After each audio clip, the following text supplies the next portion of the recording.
Hi, it's Dwyer, gamblersadvisory.com. I have a little bit of a different take on the Arthur Abraham versus Andre Dirrell matchup. Arguably, both of these guys are undefeated.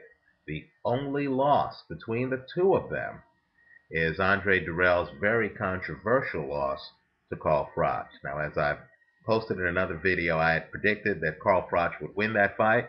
But when I actually saw the fight, even though Froch won the decision, even I thought that Andre Dirrell got robbed. Now, both of these guys have strengths and weaknesses. My prediction in this fight, and it's a doozy, is that this fight can end in only one of two ways. I believe the play is a straddle. You only do straddles if both parts of the bet are better than even money. In other words, better than plus 100. So if either part of the bet hits, you make money. The two parts of the bet, the first part, and many are not going to like this, it's Arthur Abraham by KO. And the second part is Andre Dirrell by decision.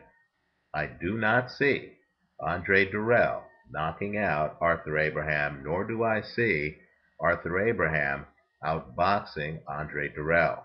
Now, it may stun some to learn that I actually consider Arthur Abraham to be the better technician in the fight. Arthur Abraham is a optical illusion. I have a chapter on optical illusions in my Betting on Boxing book, my guide on how to bet on boxing. And what an optical illusion is it's when a fighter has an image that doesn't match reality. Now, Arthur Abraham, only 6 of his fights have gone the distance. He is a knockout puncher. He's muscle bound. He's 5'10". He's going to be the much shorter man in this fight, right? Just like his idol, Mike Tyson, was the much shorter man in many of his fights. Dirrell is 6'2". Dirrell's going to have a whopping 4-inch height advantage in this matchup. However, unlike Tyson, who was a lead puncher who knocked guys out early in fights, Arthur Abraham is literally the opposite. Each of his last 3 fights has gone at least 10 rounds, right? In fact, 2 of those 3 went into the 12th round. Arthur Abraham isn't Mike Tyson. Rather, Arthur Abraham is much more Lennox Lewis. There is a huge difference. Abraham, not a lead puncher, he is a counter puncher. The reason he starts fights slow is he looks at you for the first 3 rounds of the fight to figure out what you're throwing and how you're throwing it. Then he plays a cat and mouse game. He will throw wide punches. When I say wide, he looks like an amateur. He'll throw punches that are a foot to 2 feet wide. The only reason he's doing so is just to see which way you move your head, right? Once he figures out that if he throws a left hand, a left hook, you're going to move your head to a certain way to the right side, then Abraham, like a good 3-point shooter in basketball, later in the fight, is going to fake that left, get you to move right to the right, then he is right on the money, usually from mid-range. Both of these guys, in my opinion, lack a good inside game. Neither of them is Roberto Duran on the inside, right? Both of these guys fight from distance, right? Mid-range to far away. Take a look how far away from Jermaine Taylor Arthur Abraham was when he squeezed the knockout punch between about this much space, right? That punch was so powerful, right between Taylor's guard. That punch was so powerful, it knocked Taylor out of this tournament. Now, that sequence is interesting because take a look at the punches that Abraham throws right before that knockout. You're going to see that they're hopelessly wide. The purpose of those punches were just to move Taylor into position for the real punch that Arthur Abraham intended. So you're talking about a technician who's operating at a very high level. He's not much different, quite frankly, than Floyd Mayweather in his analytical ability. Arthur Abraham, despite the easygoing demeanor, the nodding during interviews and the smiles, he's actually a very high IQ guy with a very high boxing IQ. He is going to be the guy playing more games in the ring than Andre Dirrell. Now, let me point out, though, that Abraham does have some weaknesses that Andre Dirrell, who should win the first 3, 4 rounds of this fight, that Andre Dirrell can exploit.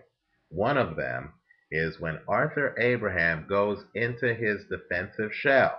When he puts his hands up and covers up, he cannot throw punches out of that defensive shell. Arthur Abraham, in my opinion, would be vulnerable to a very skillful defensive volume puncher, right? I also noticed, too, that just like Joe Louis, Arthur Abraham has very slow foot speed. In other words, a mobile fighter, a Sergio Martinez, could actually do damage against him. Andre Dirrell, if he fights the right fight, if he's able to stay at distance and use his 4-inch height advantage, his length, to actually keep Arthur Abraham, who's not a great inside fighter to begin with, at distance, and if he's able to throw a volume of jabs, stick and move, and stay off of the ropes, I believe Andre Dirrell can win this fight by decision.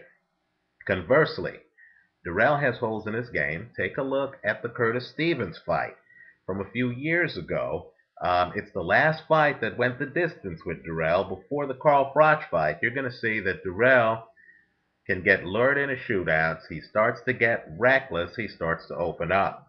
Also, if a fighter closes the distance on Dirrell, Dirrell has a very hard time if that fighter gets right in front of him and corners him. That, of course, was the controversial part of his fight against Carl Froch. I know people from the UK are upset that Dirrell was holding, Dirrell then slipped. Dirrell is not someone who can punch his way out of these close clinches. He's not someone who knows what to do when a fighter is right up on him. In fact, I believe both of these guys have that problem. The other problem with Dirrell is, quite frankly, experience. If you look at their professional records, you're going to be shocked to learn that just like Dirrell is much taller than Arthur Abraham has vastly more professional experience than Andre Dirrell. In fact, Arthur Abraham has more knockouts than Dirrell has fights. That's a problem for Dirrell, because when you look at Dirrell's record, even though he's a very slick boxer, you're going to find out that after going the distance against Curtis Stevens in 2007, he had numerous fights before his fight against Carl Froch, and all of those fights ended by way of TKO or knockout. Dirrell has quite a punch. The problem is, there's a question on whether Dirrell has stamina. And make no mistake, when you're in the ring with a counterpuncher, it's draining. Maybe it will look like Arthur Abraham is inactive, he doesn't throw a high volume of punches, but trust me, Andre Dirrell is going to know that with a counterpuncher, there isn't a big margin of error after 3 or 4 rounds. In other words, if Dirrell is vulnerable to a right hand after he throws his right, then he's going to get hit with right hands after he throws his right. He's going to be thinking about getting hit with a right hand after a few rounds, and he's going to be very cautious. So, to sum up, because I only have 30 seconds left, I want you to straddle this. You need to have money on both sides of this one. Arthur Abraham by knockout, Andre Dirrell by decision. If this fight goes the distance, Andre Dirrell wins it. If either of these guys is going to win inside of the distance, it's going to be Arthur Abraham. Let us know your thoughts. Thanks for